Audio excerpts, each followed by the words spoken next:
ডাল, আলু আর হচ্ছে পুঁই শাক। এই চচ্চড়িটা আমার খুব পছন্দের একটা খাবার। শুকনা মরিচ দিয়ে অথবা গুঁড়া মরিচ দিয়ে করতে হয়।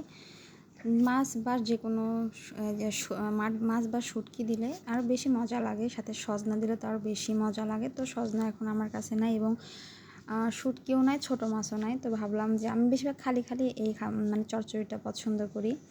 একটু অ্যালার্জির প্রবলেম হয়, কিন্তু পরে আমার কথা হচ্ছে আমি খাবো, কিন্তু ঔষধ খেয়ে নেবো, তাই খাওয়া বাদ দেবো না।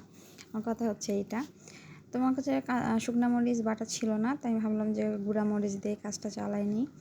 এত মজা হয় এই চচ্চড়িটা। আমার খুব ফেভারিট একটা খাবার, আমার খুব ভালো লাগে। মাছ মাংসের থেকে এই ধরনের হচ্ছে যে চচ্চড়ি বা আমার বেশি পছন্দ।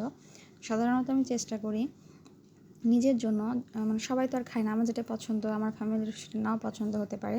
আর অনেক খাবারই আমার ফ্যামিলি তেমন খায় না, যেগুলো আমি খাই বা তারা যেগুলো খায় সেগুলো আমার হয়তো পছন্দ না।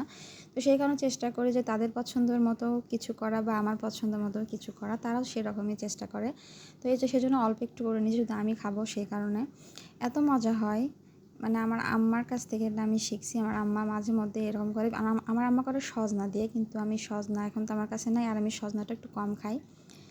রান্নার পরে এই তো চুলায় বসাই দিয়েছি, আমার প্রায় হয়েছে, একটু হালকা হালকা পানি আছে।